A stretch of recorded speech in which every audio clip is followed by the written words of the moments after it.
territorialidad, la República y la descentralización, temas además no solo o pertinentes en términos de una discusión profunda que debería darse sobre qué tipo de desarrollo queremos en el país, sino urgente si es que el diálogo que se ha previsto desarrollar de aquí en adelante y que ya comenzó tiene esa vocación o tiene ese interés, por supuesto. Congresista Alambre, es un gusto saludarlo. Gracias por estar con nosotros esta mañana.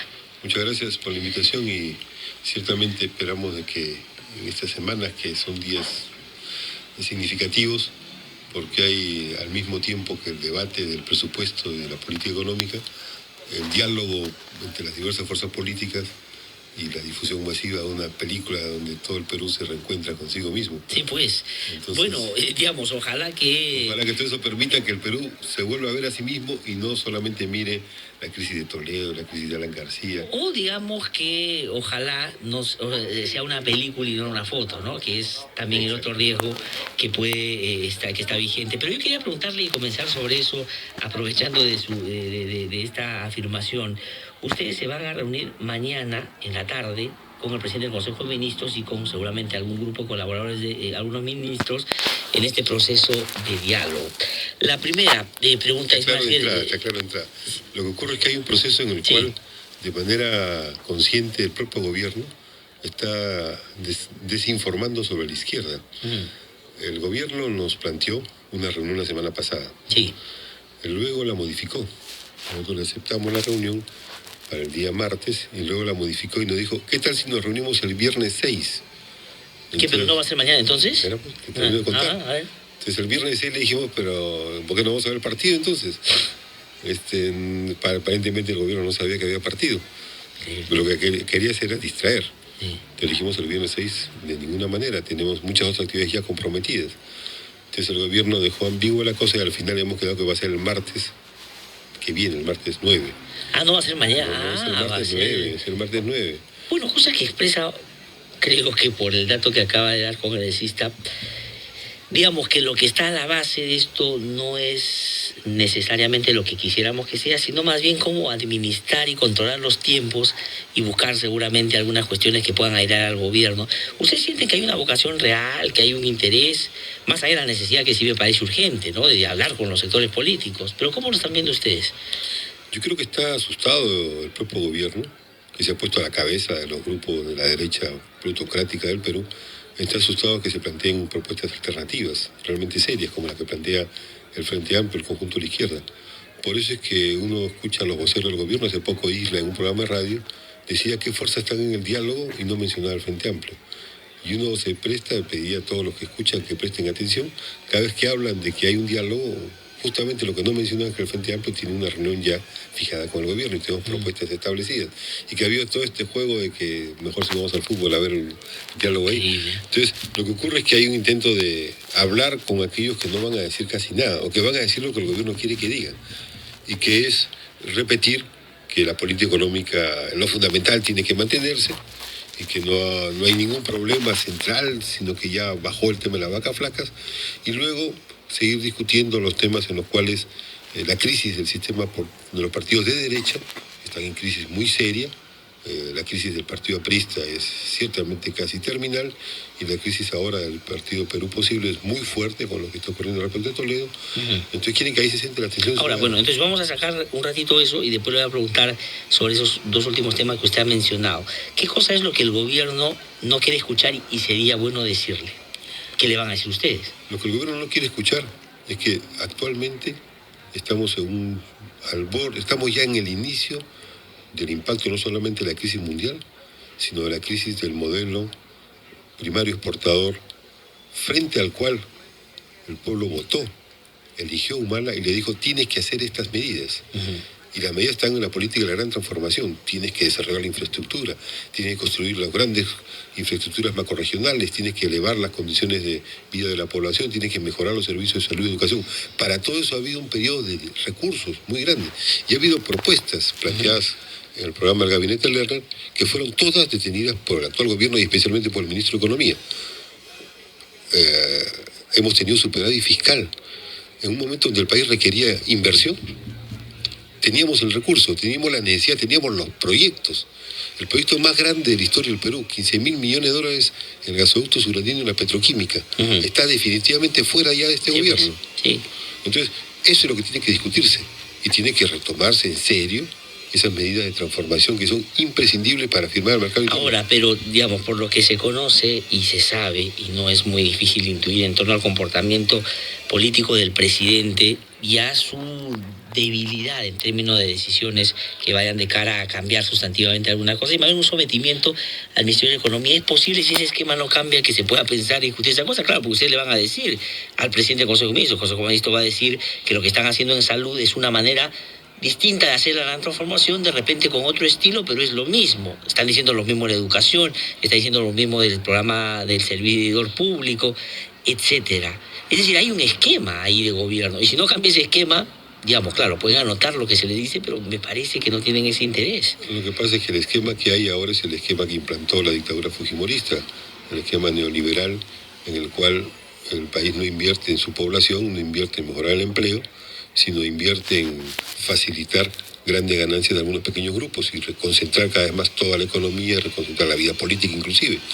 Ahora tenemos ya dos grandes empresas que manejan la energía, que manejan el petróleo y el gas, tenemos unas cuantas empresas que manejan la pesca, tenemos neolatifundios, y frente a ellos tenemos una mayoría del Perú que está abandonada. Tenemos una empresa que maneja el 70% de la prensa escrita ahora. O sea, digamos, ya la prensa como un negocio también. El próximo elector afecta la vida democrática. Ahora, pero hay un elemento que no hay que perder de vista en ese análisis también, que esos siendo pequeños grupos, digamos, tienen una capacidad de intimidar bastante fuerte. De hecho, el presidente de la República ha terminado sometiéndose, lamentablemente, a esos intereses que yo no digo tenía que combatir, pues, autoritariamente, pero sí ponerles ciertos límites a una cosa de la cual se habían acostumbrado ya, ¿no? Sí, está clarísimo eso. En ese sentido, por ejemplo, ¿no? Uno de los temas que vamos a plantear, que estamos estudiando, hoy día tenemos una reunión del Frente Amplio, que estamos trabajando desde la semana pasada y presentaremos el día martes 9 nuestras propuestas. Y parte de esas propuestas también las comentaremos en esta presentación del libro que tengo el día viernes, este viernes 6 en el Congreso. Y es que hay que dejar de mirar solamente a los grandes grupos y sus necesidades. Las AFP necesitan liquidez, entonces los independientes se les pone que tienen que dar una plata. El gran empresariado necesita no pagar impuestos, entonces se está anunciando que se va a bajar el impuesto a la renta del 30 al 10%.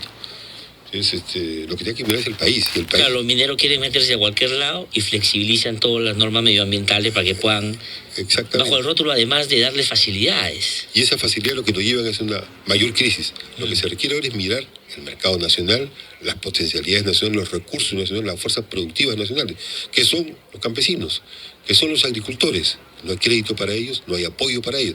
Hay que hacer un nuevo pacto con el conjunto de la agricultura para poder desarrollarla. Está abandonada, no se ha diversificado la economía nacional. Hay posibilidades de la metalmecánica, de una serie de cadenas productivas abandonadas por el gobierno. Están planteadas, existen. Toda la cadena de la quinoa, por ejemplo, ¿qué se ha hecho? Se ha empezado a exportar más quinoa y se ha abandonado la producción interna de quinoa. No se ha ampliado los campos de cultivo y se ha avanzado en la transformación de ese producto. Y así como otros cereales andinos. Ahora, ¿y qué les hace pensar a ustedes que si eso a los 2 primeros años, que te da el empuje o la legitimidad que te da el haber ganado unas elecciones tan complicadas, no se ha hecho, podría hacerse en los 3 últimos años? ¿Cree que es posible en términos prácticos? Primero, lo que esperamos de este diálogo es que el país, en su conjunto, trate de tener otra mirada sobre sus perspectivas. No tenemos ninguna expectativa que este gobierno vaya a cambiar. Este gobierno ya tomó una opción. Ya Ollantaytamala es actualmente el que está construyendo el tercer piso del neoliberalismo. Y está totalmente sometido, quienes gobiernan realmente es el ministro de Economía y los grandes grupos económicos. Y el presidente Ollantaytamala está prácticamente casi de vocero de esas políticas fundamentales. Por eso es que están llevando la propuesta de presupuesto al Congreso, ya como política definida, y es en un diálogo donde eso no se va a modificar.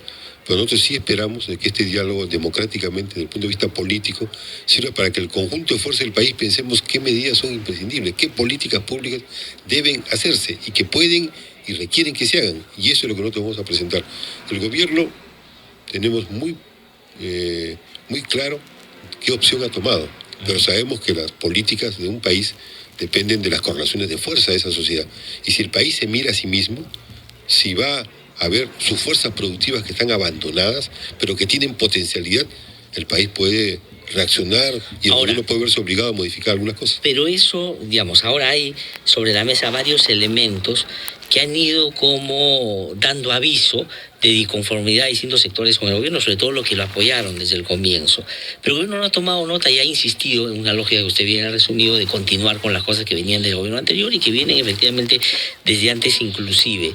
El asunto concreto que le quiero preguntar sobre eso es, yo conversaba con personas, por ponerle dos, que son de ámbitos políticos distintos. Álvaro Vargas Llosa y Mauricio Mulder, dos que he entrevistado acá en los últimos tiempos. Los dos dicen, por ejemplo, que no debieron sacar a la gente de izquierda al comienzo, que a Lapra le parecía que podían no estar de acuerdo con lo que hacían, pero tenían un diálogo político, de confrontación o lo que sea, pero decían y eran respondidos en lo que planteaban. Ahora sienten que no hay. Y Álvaro Vargas Llosa, para poner el otro espectro, dice que fue un error tal vez dejar ir ese sector, porque ese sector operaba políticamente y podía tal vez evitar o tratar de mitigar o tratar de establecer otro nivel de vínculos con los sectores que hoy se están movilizando contra el gobierno. Esa es una posibilidad. A Lerner también, Guidi, le pregunté en algún momento y me dijo, bueno, en política nada se puede descartar, como de rearmar un gobierno con parte de lo que al comienzo estuvo al lado de Ollantumala, o ya no es posible. Bueno, el gobierno está ratificando al ministro de Economía. Nosotros hemos planteado como uno de los temas claros de este diálogo, que la política económica es la que ha pasado a mandar el gobierno y el Estado. Pero la política económica no tiene un nombre solo, no es el ministro. Son los grandes grupos de poder económico que manejan todo el Estado y que a los cuales Ollantumala simplemente le dice sigan ustedes. Este viernes, por ejemplo, en la presentación del libro, yo señalo una tesis. El Perú estamos entre dos repúblicas. A lo largo de nuestra formación como nación, desde nuestra independencia hasta ahora, hemos pasado por la república autocrática, mercantil guanera del siglo XIX, luego la república oligárquica, y ahora estamos en un tránsito porque la ciudadanía ha crecido en derechos, ha crecido en reivindicaciones y en condiciones de fuerzas productivas. Esta ciudadanía que constituye su mercado nacional y que quiere desarrollarse como ciudadanos, esta ciudadanía ahora se enfrenta a un Estado que se ha reducido a ser intermediario de rentas que se van hacia afuera. Y el Estado prácticamente es el guardián de esa intermediación. Y es un Estado burocrático, ineficiente, hecho para que esa intermediación sea permanente, que es la república lobista. Entonces, en ese contexto, nosotros sí confiamos en que la fuerza democrática de la nación va a poder primar sobre todo los intereses lobistas. En ese sentido, las propuestas que vamos a llevar sobre, por ejemplo, volver a mirar al país, quiere decir, hay que hacer un pacto con la agricultura. Hay que poner por delante la diversificación de las cadenas productivas. Hay que darle crédito especial a la micro y pequeña empresa. Hay que reivindicar a los jóvenes. Los jóvenes actualmente, que son el principal recurso como nación que tenemos en potencialidad, hay que darle mucho mayor protagonismo, presencia y recursos. Ahora, claro, ¿no? Y uno puede, y escuchándolo seguramente mucha gente en este momento puede coincidir o sintonizar con esa perspectiva. Pero la pregunta es, por ejemplo, si es que el esquema es el gobierno o la política se ha subordinado a la economía en términos de que Castilla es el que manda y Castilla no está solo, representa a todo un sector. Von Gessen es ministro de Agricultura y estaba voceado a ser ministro de Economía y viene del mismo sector. Es decir, tiene esa misma línea, no es que él tenga un matiz importante a lo que pueda pensar Castilla. Producción, la persona que está ahí es del mismo, es decir, hay un esquema de gobierno que está claramente definido en una dirección. Claro, por ejemplo, el caso de Von Gessen fue clarísimo, que su negligencia frente a la roya en el café es una continuación de la negativa a apoyar a las cooperativas cafetaleras. Y llamaba cosas que terminó resolviéndose como debía verse antes. ¿Por qué la negativa a las cooperativas cafetaleras? Porque quieren hacer una neolatifundización del agro. O sea, quieren que quiebren las cooperativas, quieren que quiebren las comunidades para que las grandes propiedades terratenientes vuelvan a tener latifundios en el Perú. Eso es, hay una lógica ahí detrás. Contra esa lógica, en la Frente Amplio de Izquierda somos claros, que somos quizá la única fuerza que es opuesta a esa lógica del monopolio, esa lógica de la imposición de los intereses de la intermediación lobista. El resto de fuerzas hablan cosas menores, dan vueltas, pero nosotros tenemos una posición clara y definida. Y eso lo vamos a presentar en el diálogo con el gobierno. Y lo conversaremos este viernes en el Congreso. ¿A qué hora va a ser la presentación? Va a ser de 3 a 6 de la tarde, antes del partido de fútbol, para que todos vayamos contentos al partido de fútbol y además conversemos sobre eso. ¿Quiénes van a estar en la presentación? Va a estar César Lévano, César Germaná, va a estar participando también Héctor Béjar, va a participar Juan Manuel Delgado, va a participar 2 o 3 expositores más que están confirmando, pero que la idea central es tener en conjunto con los intelectuales que están pensando que el bicentenario no es una fecha solamente de rememoración, es una fecha de volver a pensar el Perú, de reencontrarnos con nosotros mismos. Sí, pues. Y en esta crisis, lo principal es reencontrar con las fuerzas productivas del Perú. Eso es lo fundamental que debe permitirnos enfrentar la crisis. Cuando el presidente de la República, en su último mensaje a la Nación, habló de replantearse el tema de la descentralización, poner un debate nacional sobre la descentralización. Le pregunto porque usted, digamos, en el gobierno fue el que lideraba la oficina de descentralización. Digamos, ese anuncio del presidente es como importante desde una perspectiva que el país necesita descentralizador, descentralista. En la Secretaría de Centración, cuando yo estuve a cargo, hicimos 6 reuniones de la Junta de Coordinación Interregionales, concordamos grandes proyectos de inversión estructurante de las macroregiones, sin que dejaran los gobiernos regionales de tener sus funciones, sí coordinaban inversiones en conjunto, y todo estaba dispuesto a hacerse.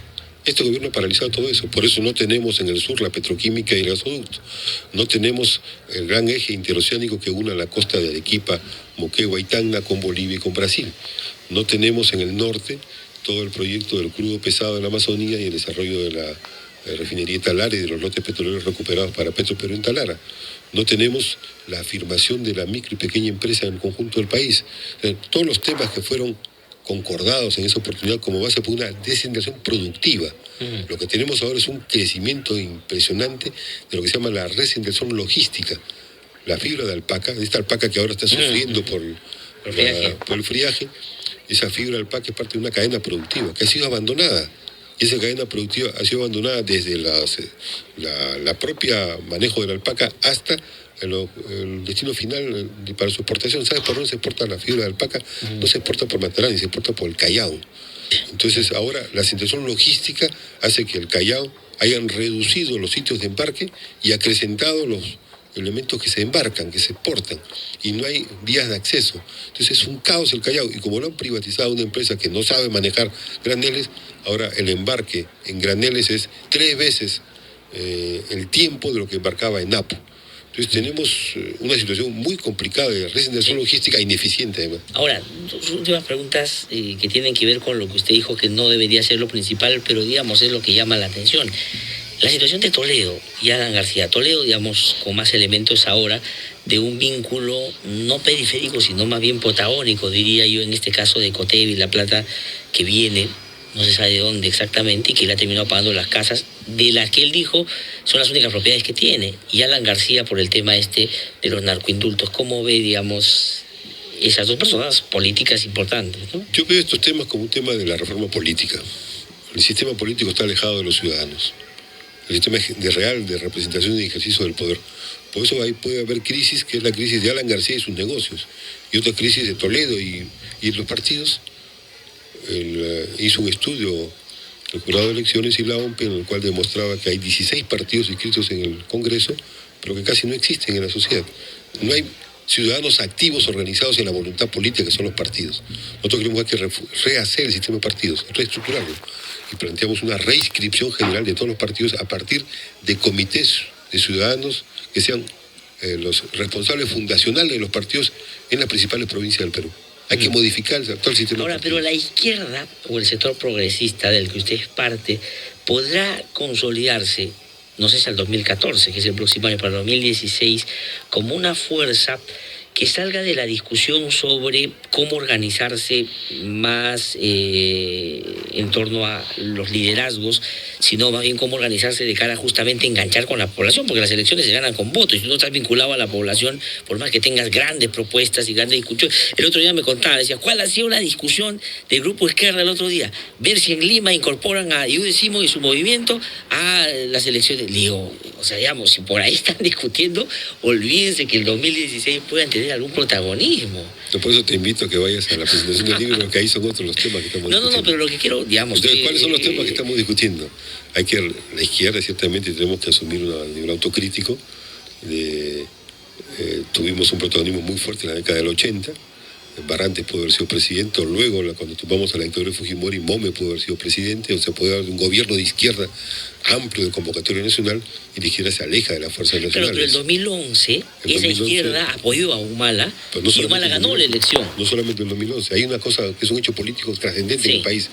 2001, 2006 y 2011, el pueblo votó por un cambio. Sí. Ese cambio es el que la izquierda tiene un compromiso fundamental, que es el cambio de mirar al país, como en la película esta seguimos siendo, mirarnos a nosotros mismos y sus potencialidades. Ese cambio. Ahora, pero ¿qué cosa es el cambio al cual hay que potenciar en esta nueva etapa política, este proceso del 2016, que dejaron de ver, por ejemplo, cuando apostaron por Humala? O sea, digamos, ¿qué lección aprendida hay de haber apoyado a Humala?